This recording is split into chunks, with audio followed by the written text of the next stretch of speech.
Rondo robo shikabara ramasa. Rondo yaba sandere beska. Nous glorifions ton nom parce que tu es Dieu. Il n'y a pas de Dieu comme toi. Nous t'adorons, nous te célébrons, nous te disons merci pour ces instants dans ta présence. Nul ne semblable à toi. Sois glorifié. Règne à jamais dans nos vies, dans cette église. Au nom puissant de Jésus-Christ. Nous acclamons Jésus-Christ.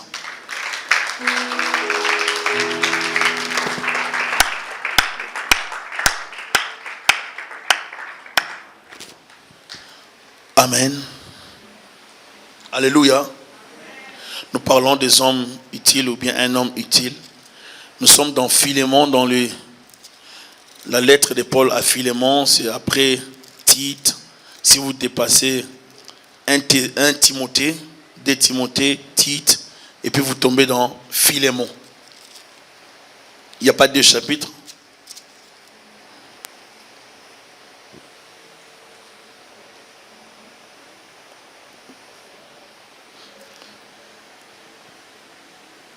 Paul, le prisonnier de Jésus-Christ, et Timothée, notre frère, je lis selon la version des Semeurs, salue Philémon, notre cher ami et notre collaborateur, ainsi qu'Apia, notre sœur, Archippe, notre compagnon d'armes, et l'église qui s'assemble dans ta maison. Que Dieu notre Père et le Seigneur Jésus-Christ vous accordent la grâce et la paix. Je ne cesse d'exprimer ma reconnaissance à Dieu lorsque je fais mention de toi dans mes prières, car j'entends parler de l'amour et de la confiance que tu as envers le Seigneur Jésus et envers tous ceux qui lui appartiennent. Je demande à Dieu que la solidarité qui nous unit à cause de ta foi se traduise en actes et qu'ainsi tout le bien que nous t'aurons amené à faire pour le Christ soit rendu manifeste. Car j'ai éprouvé une grande joie et un grand encouragement en apprenant comment tu mets ton amour en pratique. Frère, tu as en effet réconforté les cœurs de ceux qui appartiennent à Dieu. C'est pourquoi malgré toute la liberté que le Christ me donne de te prescrire ton devoir, je préfère t'adresser cette demande au nom de l'amour, étant ce que je suis, moi Paul, un vieillard, et de plus maintenant un prisonnier à cause de Jésus-Christ. Je t'adresse cette demande au sujet de mon enfant, Onésime, dont je suis devenu le père spirituel ici en prison. Autrefois, il était inutile, mais maintenant, il est utile à toi comme à moi. Je te le renvoie donc, lui qui est devenu comme une partie de moi-même.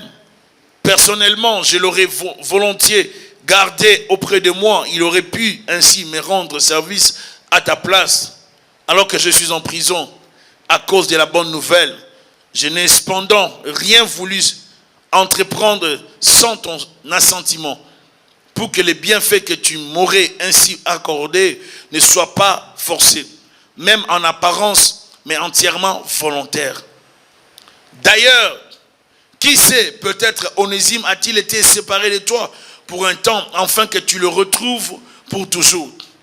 Non plus comme un esclave, mais bien mieux qu'un esclave, comme un frère très cher. Il est tellement pour moi,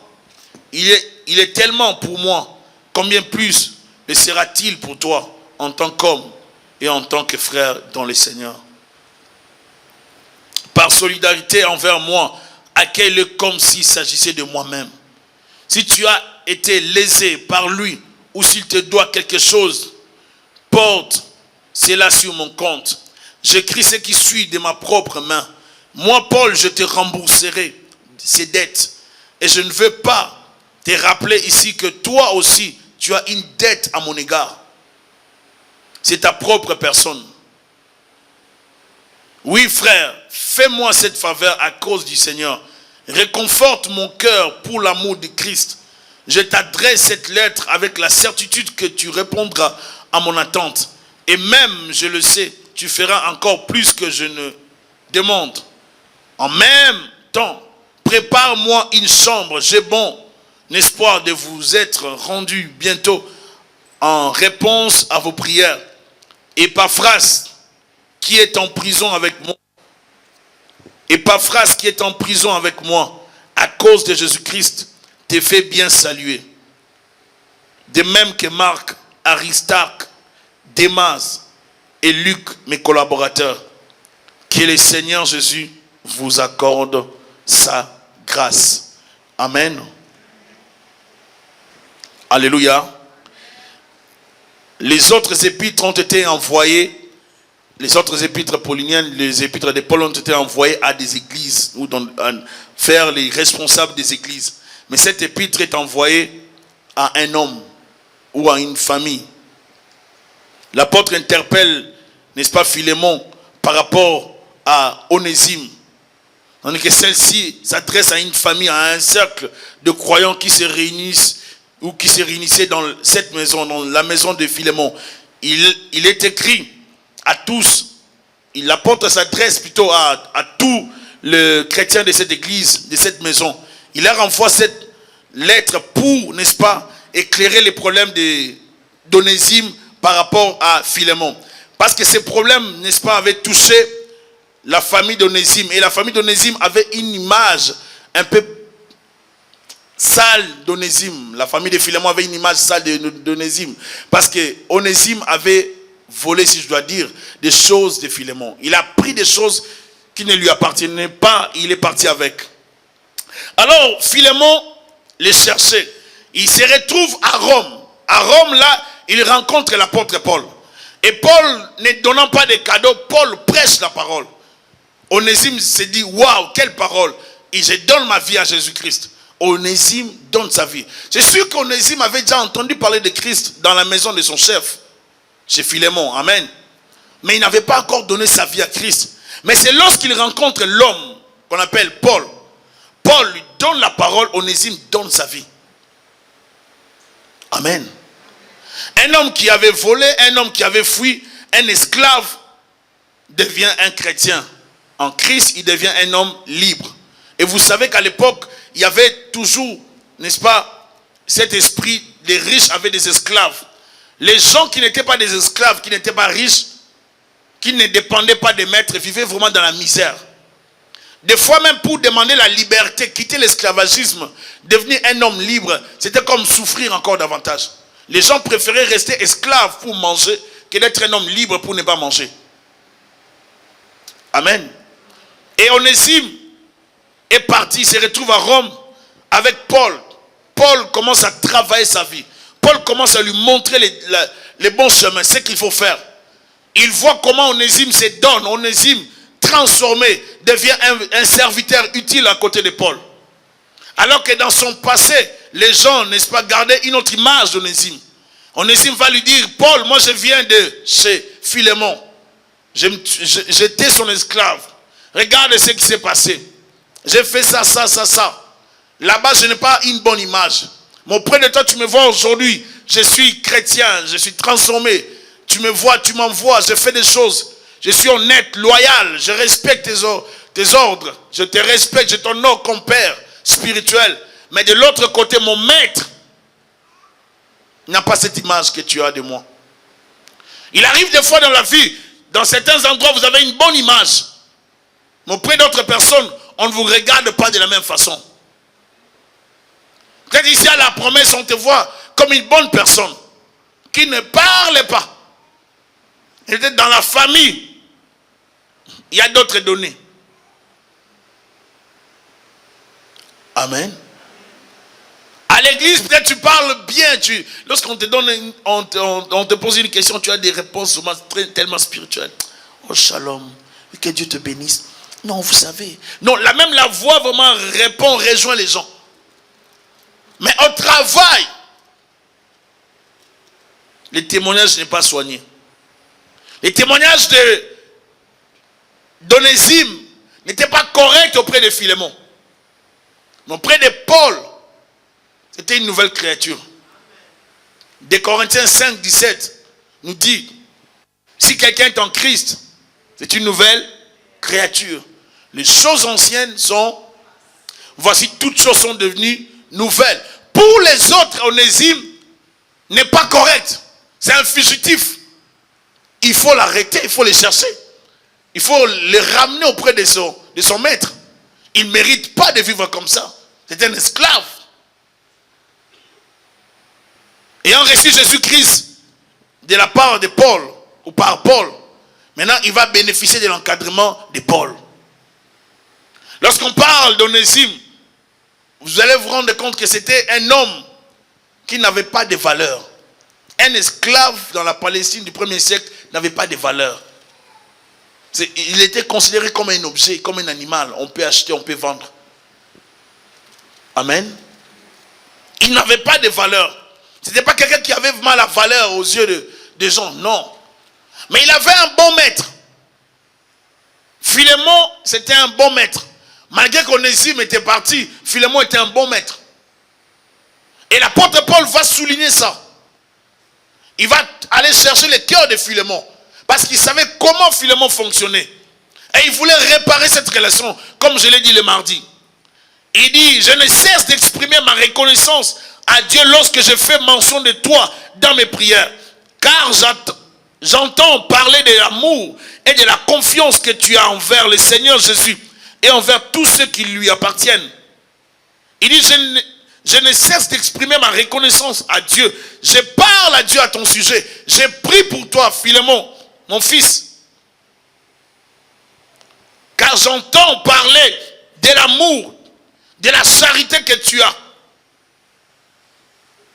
envers l'Église.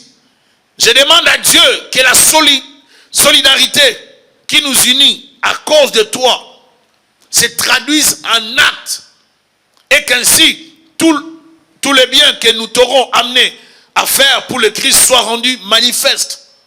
Car j'ai éprouvé une grande joie et un grand encouragement en apprenant comment tu mets ton amour en pratique. L'apôtre est en train de parler de cet homme qui n'était pas seulement un auditeur oublieux, mais un auditeur qui mettait en pratique la parole. Plusieurs personnes écoutent la parole mais ne la mettent pas en pratique. Philémon a reçu de Paul les enseignements et Paul a constaté de loin. J'aimerais dire à quelqu'un ce soir, les gens parlent de vous. Ou j'aimerais te dire, les gens parlent de toi. Et là où on parle de toi, tu n'es pas là. On parle de nous par des gens. On peut ne pas les savoir, mais les gens parlent de nous. Il faut savoir que les gens parlent de vous. Et si vous ne soignez pas votre image, vous croyez que vous êtes bien, alors que auprès de certaines personnes, vous n'êtes pas correct. Apprenons à bien vivre. Soignons notre image. Soigne ton image. Alléluia. La Bible dit ceci. J'aimerais que tu balances le verset 6. Je demande à Dieu que la solidarité, je lui demande que ta participation à la foi soit efficace pour la cause de Christ. Ta participation à la foi soit efficace pour la cause de Christ, en faisant reconnaître en nous toute espèce de bien. On peut continuer. 7. J'ai en effet éprouvé beaucoup de joie et de consolation au sujet de ta charité. Car par toi, frère, le cœur des saints a été tranquillisé. Amen. Ma sœur, on parle de toi. Mon frère, on parle de toi. Tes actes doivent parler. Ta conduite doit parler. Les gens à l'extérieur te voient, t'observent. Ils rapportent ce que nous faisons.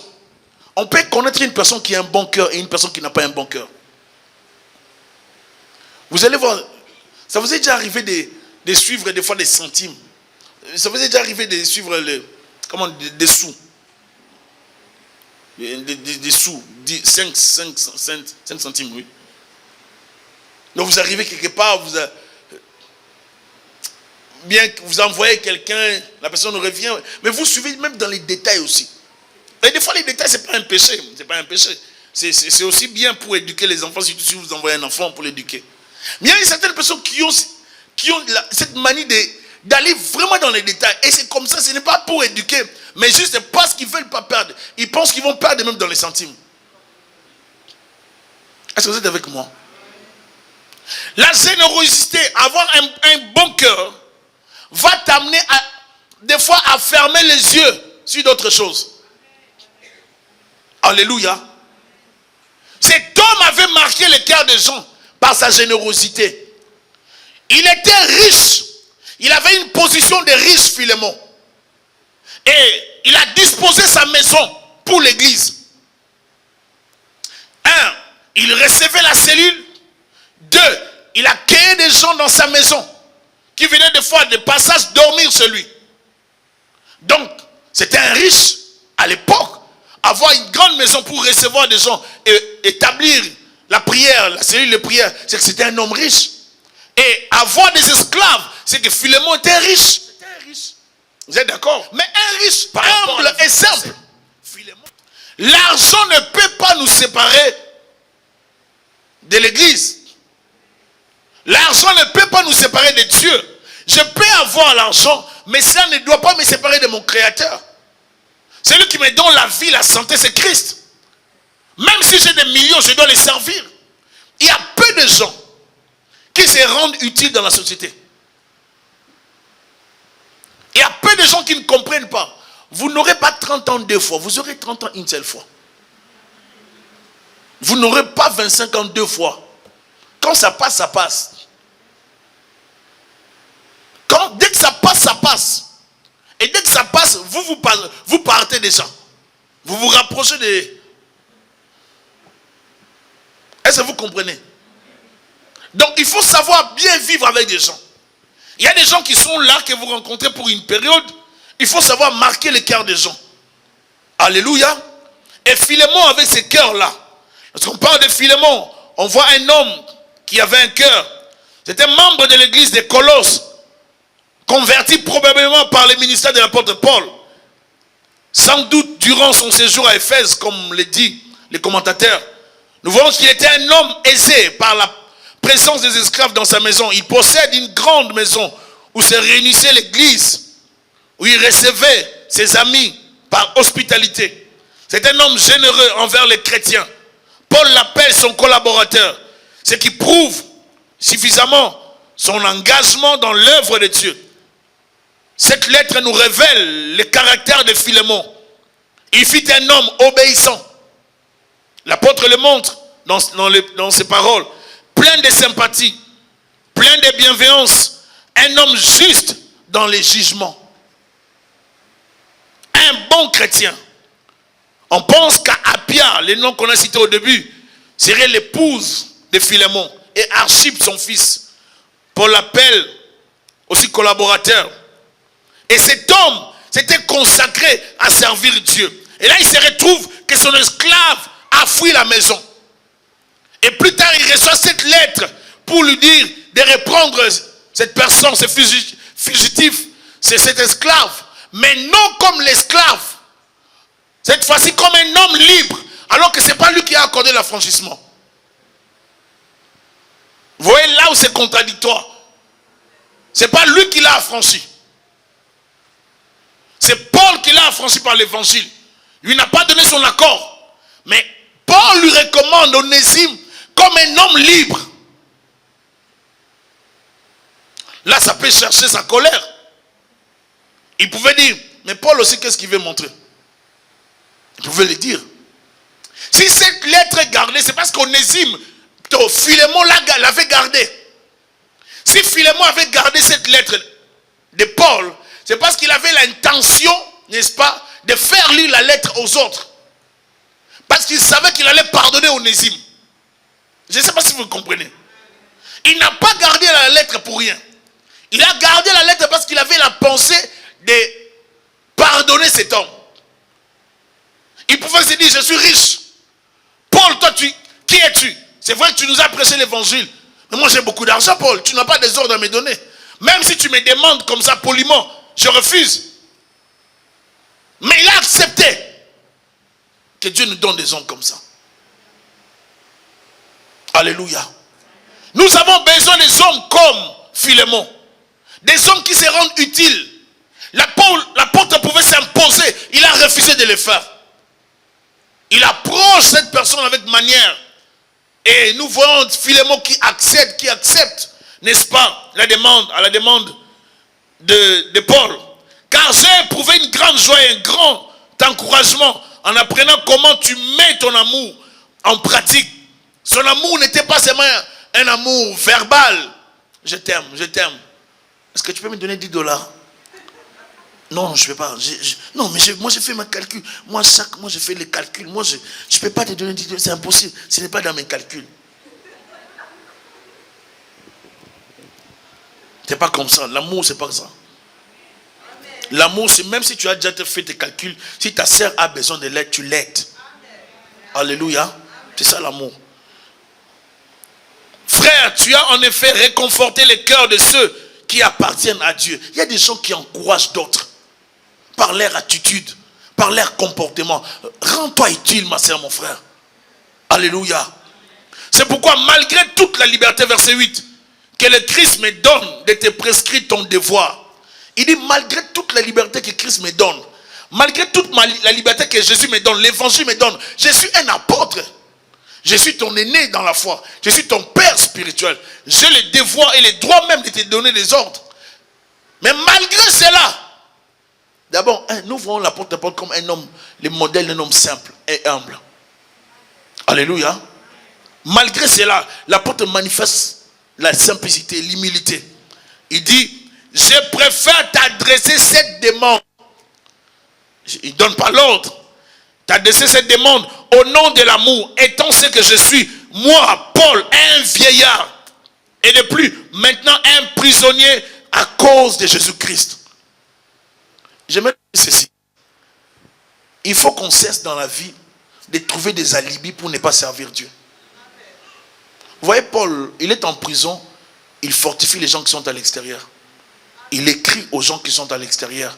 Il ne cesse de fonctionner. Il continue de fonctionner. Aujourd'hui, dans les églises, dans la vie chrétienne, dans les milieux chrétiens, lorsqu'on a seulement des maux de tête, on trouve toutes les raisons possibles pour ne plus servir Dieu. Et des fois, des maux de tête qui peuvent partir avec des Tylenol.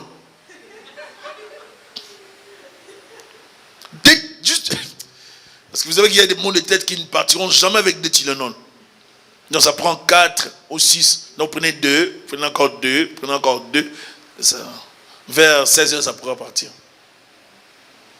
Mais il y a des maux de tête qui peuvent partir dans 30 minutes. On peut s'y accrocher tellement. Parce qu'on ne veut pas seulement aller prier. Parce qu'on ne veut pas seulement aller à l'église. Parce qu'on ne veut pas seulement aller évangéliser. On trouve que c'est rabaissant. Parce qu'on ne veut pas seulement aller intercéder. On trouve que c'est rabaissant. Des fois, nous trouvons des excuses pour des choses qu'on peut faire.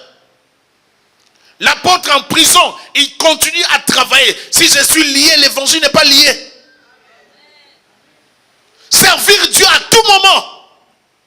Parce que vous ne savez pas quel jour il reviendra. Il faut être prêt à tout moment. Tu as la possibilité de servir Dieu. Ne dors pas avec ce que tu as. Sers Dieu, mets-toi en valeur pour le royaume des cieux. Alléluia.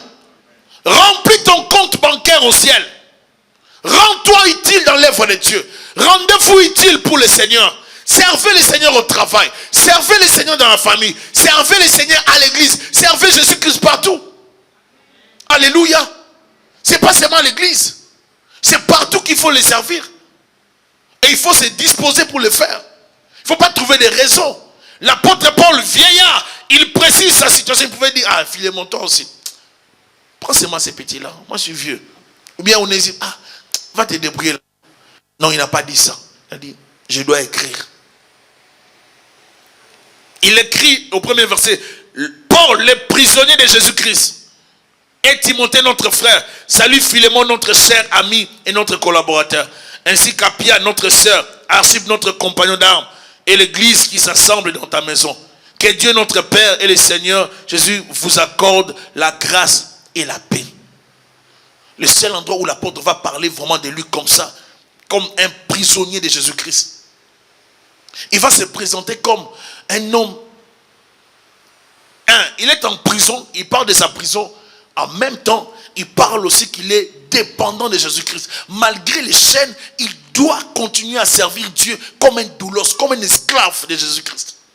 Il dit, je suis ton prisonnier, emprisonné dans cette prison des hommes. Même emprisonné dans la prison des hommes, je reste ton prisonnier libre pour prêcher l'évangile. Donc ici dans cette prison, je vais continuer à te servir. Parce que je ne suis pas d'abord prisonnier de ces gens. Je suis prisonnier de Jésus-Christ. Je dois te servir, toi, malgré les chaînes. Et nous devons apprendre à servir Dieu sans trouver tout le temps des excuses. Ah, j'ai des douleurs ici, vraiment. Mais toi, tu as eu des douleurs ici. Comment tu te retrouves dans la fête? J'avais une douleur ici qui ne me permettait pas d'être à l'église. Ah bon, ça va. À l'église, vous savez, à l'église, j'ai constaté qu'à l'église, on a toujours des raisons. Il y avait quelque chose qui me faisait ici. Donc cette chose qui te faisait ici t'a empêché d'aller à l'église. Mais s'il y avait anniversaire, non, anniversaire, la chose là s'était arrêtée. Vous devez juste comprendre que il y a de ces mensonges chrétiens qui, ça vient avec la spiritualité. Je voulais être là. Vraiment, que Dieu nous aide. Des fois, mais c'est honteux. Il y a une spiritualité mensongère des chrétiens. Il y a une façon de mentir des chrétiens qui est devenue tellement officielle. On ment avec la Bible, on ment en parlant en langue, on ment avec la spiritualité, on ment. Et lorsque vous voyez un chrétien mentir, vous dites, ah, c'est un païen. Un païen mentir, vous dites, lui c'est un païen. Non, mais les chrétiens aussi mentent. Je viens insister que les chrétiens vivent beaucoup dans les mensonges. Et il y a beaucoup de mensonges qu'il faut arrêter. Que chacun de vous, l'apôtre Paul dit, parle à son prochain dans la vérité. Alléluia. Il faut arrêter de mentir. Les mensonges, ça ne sert à rien. Il y a beaucoup de mensonges que nous, les chrétiens, nous devons arrêter. Des excuses qu'il faut éviter. Si tu sais que tu ne dois pas venir à l'église, tu ne veux pas venir à l'église, ce n'est pas un péché, c'est ton choix. Alléluia. Mais ne mens pas. Non, j'étais fatigué seulement. J'ai aimé une personne qui m'a dit non, parce que j'étais fatigué. Je dis oui, c'est bien. C'est mieux vaut dire que j'étais fatigué d'accumuler des mensonges. Parce que moi, je vais toujours te demander. Tu vois, si je vais te demander tout le temps, tu vas tout le temps mentir. Ah, vous n'arrivez pas à me dire amen. Hein? On va dire amen. Hein? Parce que je n'arrêterai pas à demander. Pourquoi tu n'étais pas à l'église? Non, parce que j'ai travaillé. Oh, c'est vrai. Tu as travaillé. Mais si tu sais que tu mens, donc demain je vais encore demander. Donc attends-toi, à chaque fois que tu vas me dire cette réponse, tu mens. Si tu penses que c'est un petit péché, c'est un péché. Arrêtons de développer des péchés comme ça. Des fois on pêche gratuitement. On pêche gratuitement. Pour rien, vous péchez. Vous n'êtes pas obligé de mentir. Parce que j'étais fatigué seulement. Des fois, la fatigue là que vous avez, c'est une fatigue démoniaque. Est-ce que vous comprenez? Est-ce que vous savez que le diable peut envoûter quelqu'un pour que la personne puisse ressentir la fatigue, juste pour ne pas lire la Bible, juste pour ne pas prier, juste pour ne pas participer dans la prière? Il y a prière à minuit ou bien à 20h, vous voulez prier avec des autres, les frères en ligne par exemple. On vous dit de prier. Toi, c'est à l'heure de la prière. Tu sens un sommeil qui vient te chercher avec beaucoup d'intérêt. Et quand je ne saurais pas prier. Les autres, Dieu Jésus nous protège toujours. Les pasteurs avaient dit, même si on ne prie pas, Dieu nous garde. Il faut prier. Il ne faut pas trouver des alibis. Il y a de ces fatigues qui arrivent, c'est lié vraiment à l'envoûtement. Et l'un des combats que le diable livre, c'est vraiment, il ne veut pas voir des gens dans la prière. Qu'est-ce qu'il fait? Il amène la fatigue. Tu te sens fatigué. Il y a ces maux de tête qui arrivent, qui sont des attaques de Satan. Ça vient pour vous fatiguer. Ça vient pour t'empêcher de te concentrer dans la parole. Lire la Bible, écouter la parole. Remarquez, lorsque vous voulez suivre une série, un film, si vous aimez... Moi, je ne suis pas les séries parce que je n'aime pas dépendre des séries. Parce que si vous suivez une série aujourd'hui, ça va vous obliger à suivre demain. Comme ça va vous obliger à suivre demain, si tout de suite demain, c'était comme à suivre. Vous savez, des séries, c'est comme la partie A. Ou on vous annonce la partie B. Avec suspense. Moi, ça fait combien d'années, je ne suis plus des séries. Parce que les séries, ça va vous... Il y a des gens qui ne viennent même pas à l'église à cause des séries. Parce que si ta série va passer à 19h, tu préfères rester à la maison pour la série chrétien. L'apôtre est lié, emprisonné, il continue à servir Dieu. Avons-nous le fardeau de servir Dieu comme ça? Quelqu'un pouvait dire, est-ce que Jésus c'était son oncle? Est-ce que Jésus c'était son grand frère? C'est le cousin de son père. Mais Jésus est tombé en amour de Jésus. Il a reçu Jésus dans sa vie.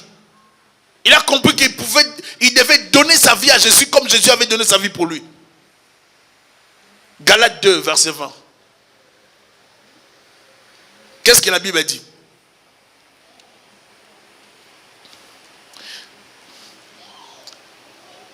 Galates 2, 20. Est-ce qu'on peut lire nous tous ensemble? J'ai été crucifié avec Christ. Et si je vis, c'est toujours moi qui continue à vivre. C'est Christ qui vit en moi. Si je vis maintenant dans la chair, je vis dans la foi au Fils de Dieu qui m'a aimé. Et Christ qui vit, il y a tout le temps des excuses. Non. Ne trouvez pas des excuses pour servir Dieu. Alléluia. Ne trouvons pas des excuses pour prier. Qu'il y ait des chrétiens qui ne développent pas la vie de prière. Qu'il y ait des chrétiens qui n'arrivent pas à lire la Bible. Qu'il y ait des chrétiens qui n'aiment pas écouter la parole. Qu'il y ait des chrétiens qui ne mûrissent pas, qui ne grandissent pas. Vous êtes chrétiens jusqu'où? Qu'il y ait des chrétiens qui n'évoluent pas. Si c'était peut-être d'autres personnes, la prison allait les fatiguer. Si tu as déjà été emprisonné, tu pourras comprendre la prison. Il y a des gens qui ont déjà été même en garde à vue. Moi, parce que personne n'est... Moi le premier. Pour quelques heures.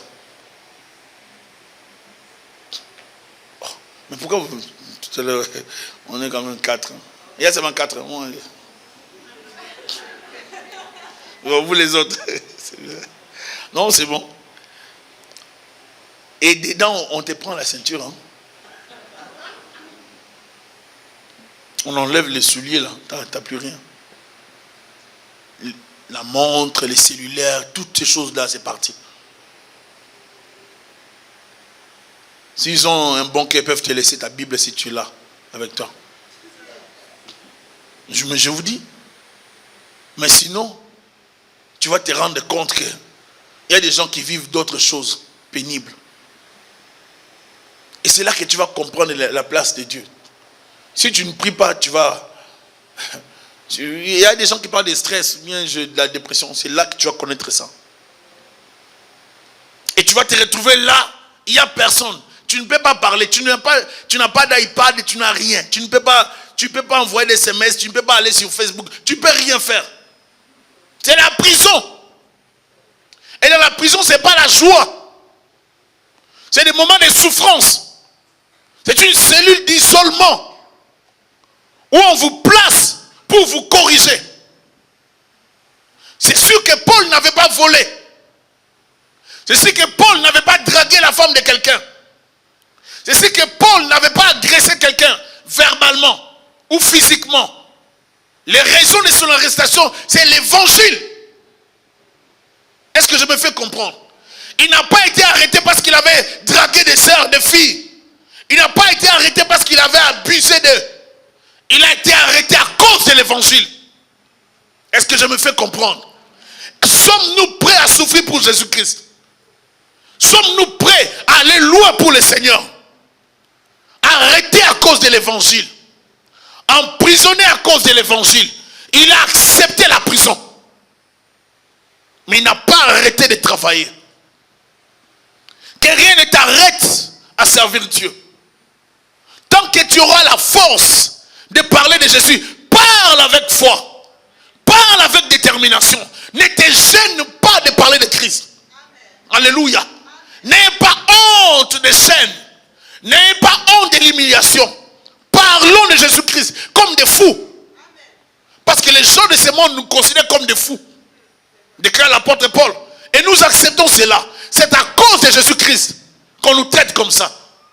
Parce qu'ils ne peuvent pas comprendre l'évangile.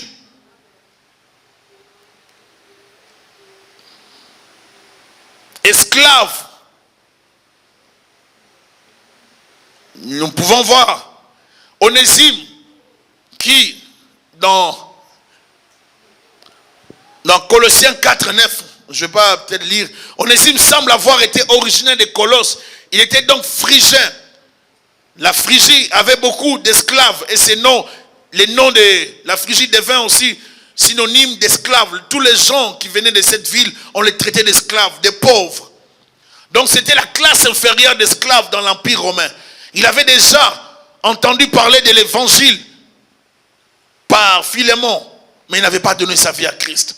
Et quand il rencontre Paul, quelque chose a changé. Vous savez, lorsque vous rencontrez quelqu'un qui a la gloire, qui a l'onction, l'onction ne vous laissera pas tranquille. Et ce type, lorsqu'il a rencontré Paul, sa vie avait changé. Il a compris qu'il ne pouvait plus voler. Il a compris qu'il ne pouvait plus mentir. Vous ne pouvez plus continuer avec les mêmes choses lorsque vous rencontrez Jésus-Christ. Si tu étais voleur, tu arrêtes de voler. Si tu étais impudique, tu arrêtes l'impudicité. Et on ne trouve pas des excuses dans l'église. Dans l'évangile, dans la vie chrétienne, il n'y a pas des excuses. Oh, vous savez, ça c'est une faiblesse familiale. Moi, au fait, je n'aime pas ça. Mais c'est mon corps. Et il y a des gens qui disent, c'est ma sœur. C'est ma sœur qui m'épouse. Ta sœur va te conduire à la mort. Moi, je ne veux pas, mais c'est ma sœur. Il y a des gens qui trouvent comme du succès. La chair va te détruire. Alléluia. Dis à ton voisin, les péchés conduisent en enfer. Parce qu'il y a des gens qui pensent qu'on ne parlera pas de ça. On parle de ça.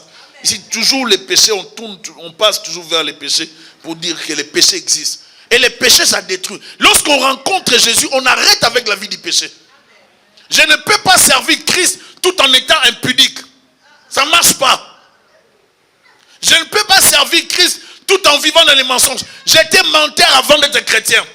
Je deviens prédicateur menteur. Un jour, j'assistais en Afrique à un prédicateur. Il prêchait. J'étais là. J'ai vu des frères qui étaient très agités. Moi, je savais qu'ils mentaient. Je savais qu'ils mentaient. Ça m'avait fait mal de voir un prédicateur devant les gens mentir. Et je voyais, et ces frères étaient très agités. Ils sont venus me voir. Oh. Waouh, qu'est-ce que Dieu fait avec lui? J'ai dit, il ment.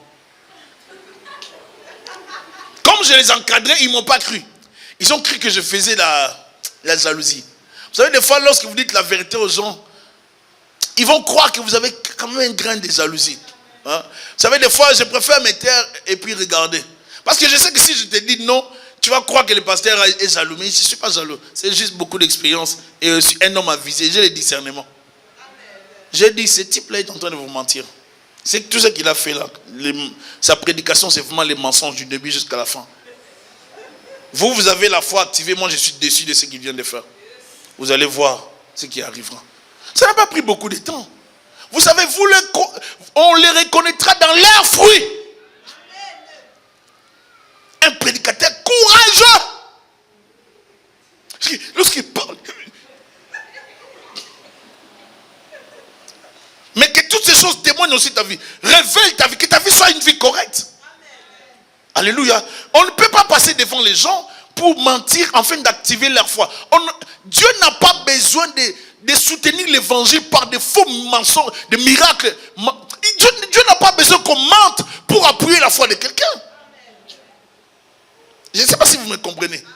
On n'a pas besoin de mentir pour soutenir l'évangile.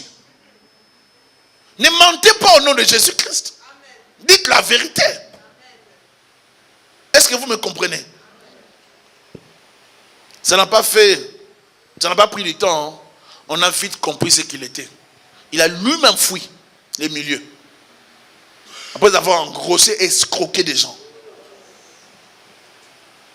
Et c'est pas qu'il est... vous savez, il y a de ces choses. Ce n'est pas parce qu'il a engrossé qu'il est seulement... il est faux, non. Mais c'est parce qu'il n'avait pas développé la vie de Dieu déjà. La grossesse ne vient qu'entériner, officialiser ce qu'il avait comme vie, déjà. La grossesse, ce n'est pas ça le problème. Le problème, c'est qu'il avait déjà une vie cachée, qu'il menait. À chaque fois que les gens le voyaient, oh, serviteur de Dieu, oh, ça c'est un jeune prédicateur. Non, jeune prédicateur, oui, mais qui vit dans les choses. Vous savez, lorsque les gens te verront en dehors de l'église, sois vrai, sois la même personne. Si en dehors de l'église, tu dis, bon, ici, tu sais, c'est les affaires, hein. Non, là-bas, c'est l'église. Ici, c'est autre chose. Si tu commences déjà des langages comme ça, tu fais peur. Tu vois, ici, on a un peu de choses que j'ai fait. Bon, je ne saurais pas t'expliquer, mais ça n'a rien à voir avec Dieu, mais bon, tu comprends. Veille à ce que ton témoignage soit correct. Parce qu'il y a des gens qui t'observent. Il y a des gens qui vont se convertir par notre témoignage. Alléluia. Le témoignage de Philémon était correct. Ses œuvres ont crié. Son amour n'était pas seulement limité sur le plan verbal. Son amour est allé jusqu'aux actes. Est-ce que je parle à quelqu'un? Et lorsqu'on parle d'Onésime, Onésime a appris de Paul. Onésime a grandi dans la foi. Paul dit, j'aurais bien voulu le retenir ici. Parce que c'est un homme très utile. Il m'a rendu beaucoup de services. Mais je dois le libérer. Alléluia. Pourquoi? Parce que c'est un homme utile. Je dois le libérer quand même. Qu'il arrange avec toi. L'apôtre regrette Onésime. L'apôtre souffre du départ d'Onésime. Est-ce qu'on peut te regretter? Je l'ai dit le mardi. Est-ce que toi, on peut te regretter? Il y a certains milieux, dès qu'une personne ne le fréquente plus, donc, ils se réjouissent parce que c'est comme si cette personne était gênante. C'est comme si on ne voulait plus de cette personne. Pourquoi? Parce que sa conduite n'était pas correcte. Tu peux fréquenter des gens qui te manifestent de l'amour, mais peut-être derrière toi, ils disent, ah, celui-là ne doit plus nous fréquenter. Est-ce que ça vous est déjà arrivé, vous arrivez quelque part, vous vous sentez qu'on vous boude?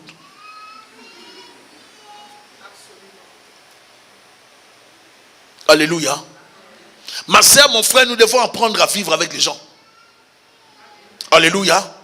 Onésime n'est pas resté le même voleur. Onésime n'est pas resté le même fugitif.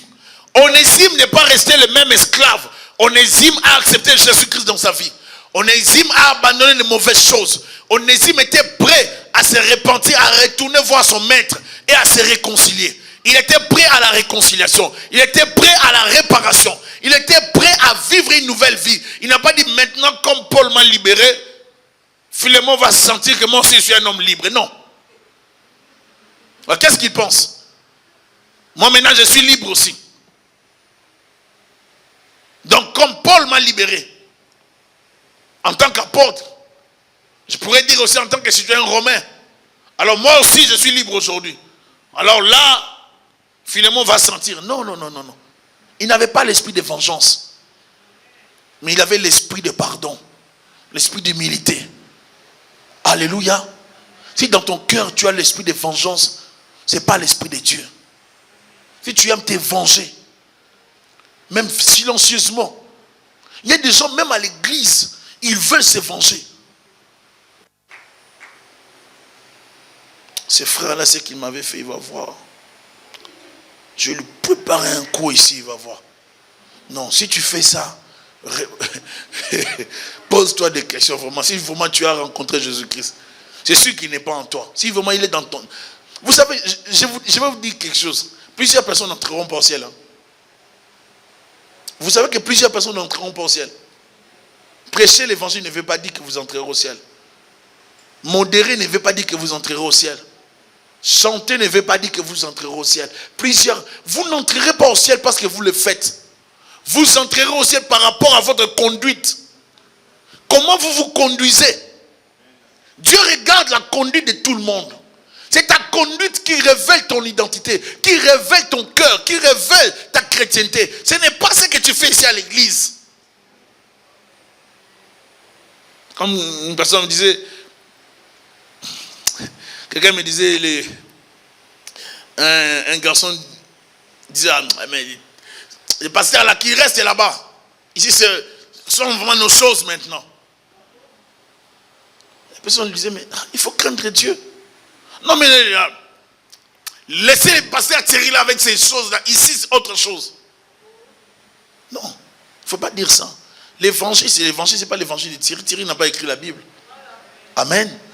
Nous devons respecter la parole. Si nous croyons à la parole de Dieu, nous devons la respecter. Et nous devons la mettre en pratique. J'aimerais vous encourager ce soir, mes sœurs, mes frères, à mettre la parole en pratique. Chanter, prêcher, modérer, servir Dieu, prier pour des gens, ça ne veut rien dire. Le problème, c'est le savoir-vivre après avoir exercé les ministères. Si moi, Thierry, je quitte ici, en dehors d'ici, comment je vis avec les gens? C'est ça que Dieu vérifie. C'est ça qui me donnera, n'est-ce pas, plus de crédibilité devant Dieu. Je n'ai pas de crédibilité parce que je te prêche. Ma vie de tous les jours doit révéler que je suis correct. C'est la façon dont je vis avec ma femme. La façon dont je gère ma famille. C'est ma relation avec les autres qui va déterminer, n'est-ce pas, si je suis chrétien ou pas. Je ne suis pas chrétien parce que je prêche. Je suis chrétien avant d'être prédicateur. Les prédicateurs, les titres de pasteur ne changent rien dans ma vie. Ça ne m'ajoute pas de l'orgueil, pas du tout. Ça ne veut rien dire pour moi. Pasteur, ça ne veut rien dire.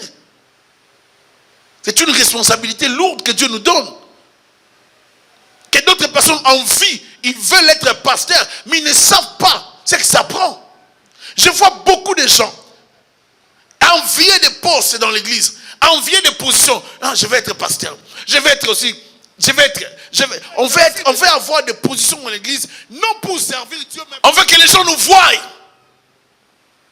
Il y a des gens qui ont la maladie d'imposer les mains. Ils en souffrent. Ils veulent avoir une position pour commencer à imposer les mains. Tu imposeras les mains à une personne qui a plus de puissance et tu comprendras ce que ça fait. Si vous n'avez jamais rencontré des combats dans les ministères, si vous voyez les ministres de Dieu, les pasteurs, les serviteurs, les prophètes, les apôtres et consorts, les noms qu'on les donne, surtout lorsqu'ils sont bien habillés, 3 pièces, avec des gilets à l'intérieur, cravates, vous voyez dire, waouh, j'aimerais être comme ça. Oui, prends cette vie, commence à faire. Tu peux décider aussi de devenir pasteur, ce n'est pas un problème. Mais si tu n'as pas été bien encadré, tu iras tout droit en enfer. Tu vas détruire les foyers des gens. Tu vas prendre les femmes d'autrui. Tu seras un impudique prédicateur. Tu seras un escroc voleur en même temps. Tu vas développer les mensonges parce que tu n'auras pas la vie de prière. Et surtout si tu n'as jamais développé la vie de prière, si tu ne sais pas prier, il y a des choses que nous apprenons lorsque nous sommes dans notre maternelle spirituelle. Si vous les ratez, vous aurez des lacunes toute votre vie spirituelle.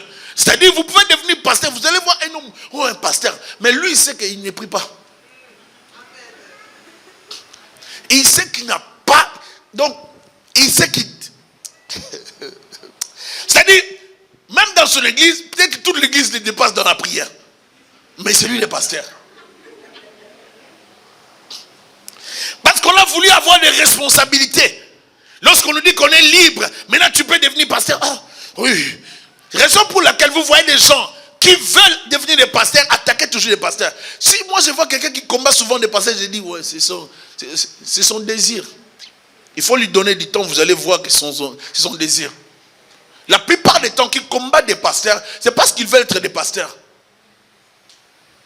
Dites-moi amen, parce que c'est mon expérience qui vous enseigne ces choses.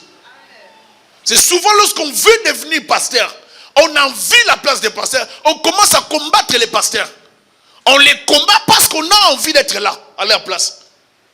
Comme un président d'un pays avait dit, vous voulez me chasser du pouvoir, ce n'est pas un problème, mais prendre ma place.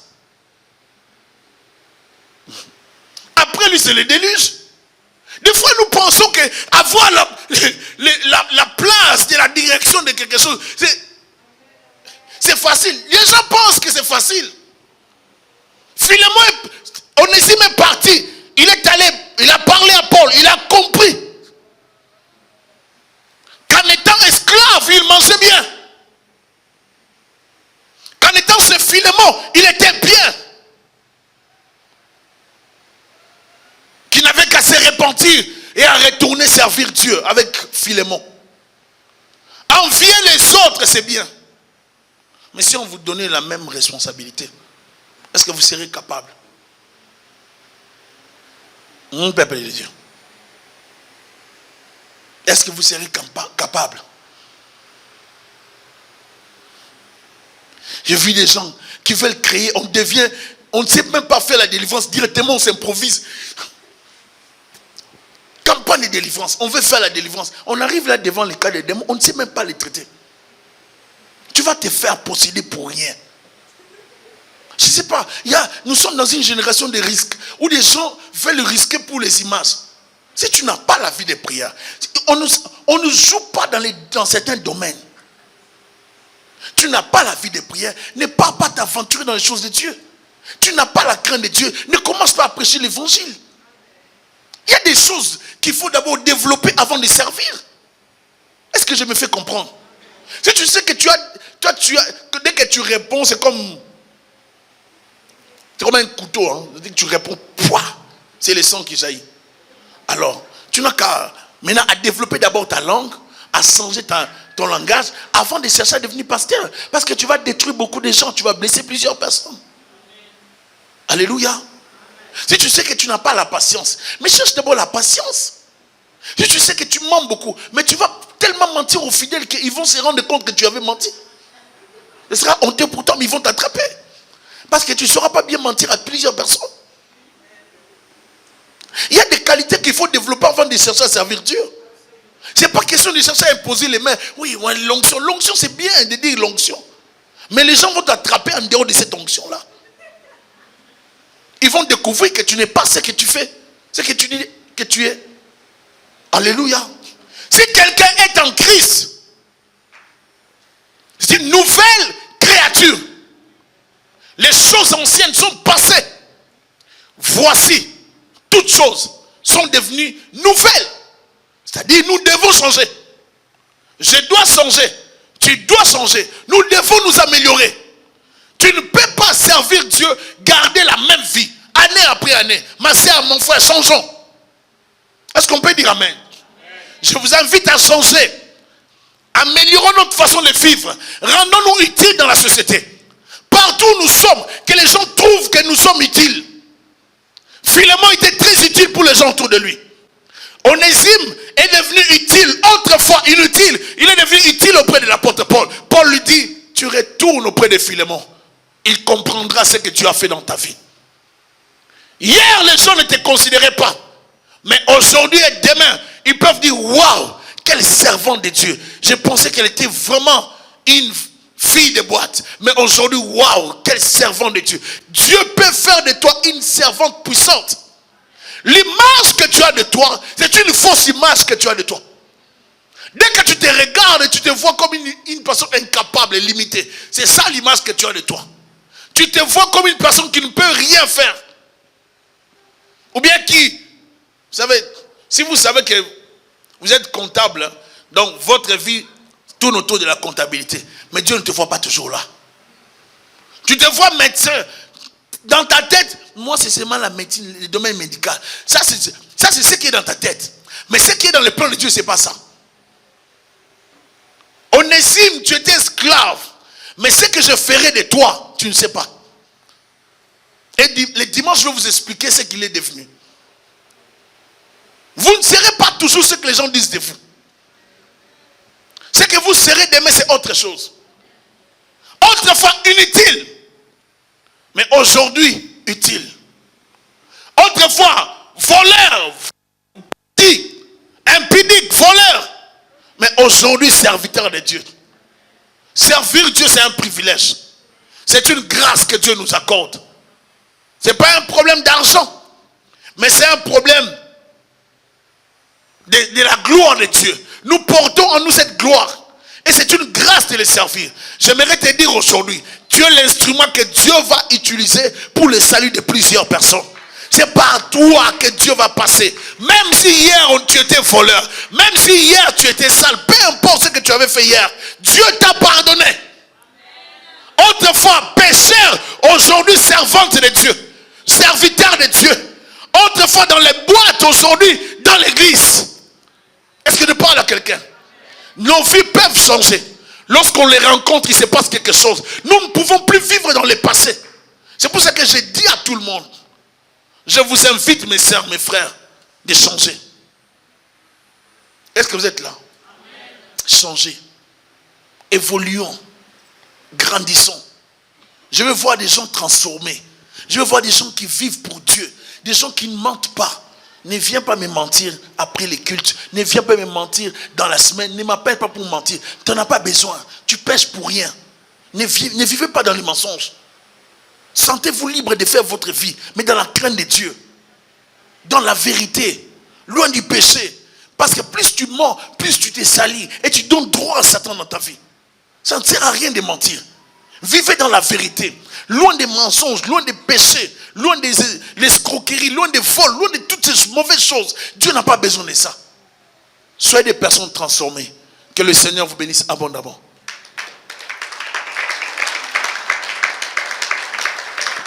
J'aimerais que tu répètes après moi, Seigneur Jésus. Couvre-moi par ton esprit. Aide-moi, Jésus, à marcher dans la vérité. Loin du péché. Loin des mauvaises choses. Change ma vie. Change mes pensées. Accorde-moi ta grâce. Seigneur, dirige-moi à vivre les changements. Je ne vais plus vivre dans le péché, dans le mensonge, dans le péché, sous toutes ses formes. Saint-Esprit de Dieu, accorde-moi à marcher par l'Esprit, à marcher dans la vérité.